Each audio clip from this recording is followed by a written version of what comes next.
পাহাড়ের চূড়া থেকে ঢালু মাটিতে সারি সারি বাঁশের মাচায় ঝুলে আছে তিতা করলা।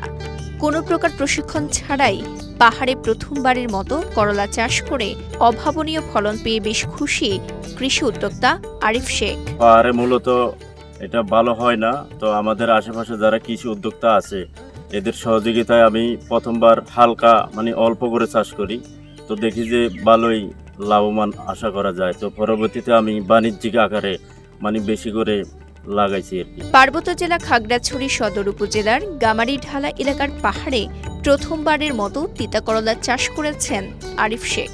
এলাকার অভিজ্ঞ কৃষকদের থেকে প্রাথমিক ধারণা নিয়ে করলা চাষ করেন আরিফ। তো ইতিমধ্যে আমার এই ক্ষেত থেকে 4 থেকে 500 কেজি মাল বিক্রি করে দিছি, আরো 1 থেকে 1,500 কেজি পাওয়ার আশা করতেছি আর কি।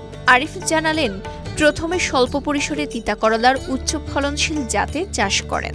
এরপর চলতি মৌসুমে বাণিজ্যিকভাবে বড় পরিসরে চাষ করে বেশ সফল হয়েছেন। তিনি জানান, এই পর্যন্ত তার ক্ষেত থেকে মোট 500 কেজি করলা বাজারে বিক্রি করেছেন। আশা করছেন আরও 1000 কেজি করলা বিক্রি করতে পারবেন। জীবনের সব আয়োজন এখানে একসাথে।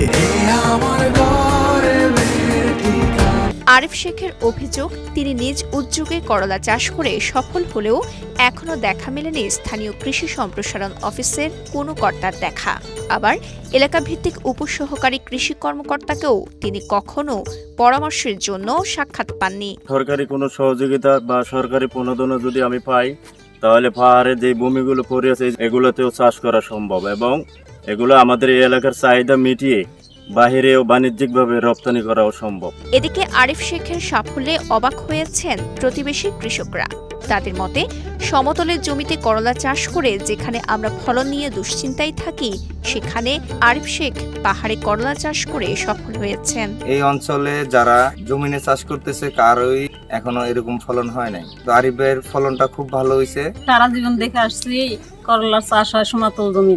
আরিফ ভাইয়ের চাষ করা দেখে আমরা বলতেছি আমরাও পাহাড়ে দেখি চাষ করতে পারিনি, কি ওনার ফসল দেখে ভালোই লাগছে। ইচ্ছে জাগছে আমি এরকম একটা পাহাড়ে তিত করলা বাগান গড়ে তোলার জন্য চেষ্টা করি।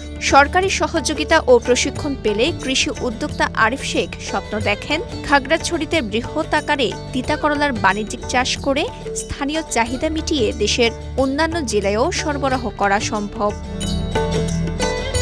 এদিকে খাগড়াছড়ি সদর উপজেলা কৃষি কর্মকর্তা বাসিরুল আলম আগামীতে কৃষি উদ্যোক্তা আরিফ শেখকে প্রশিক্ষণ ও সার্বিক সহযোগিতা দেওয়ার কথা বলেন।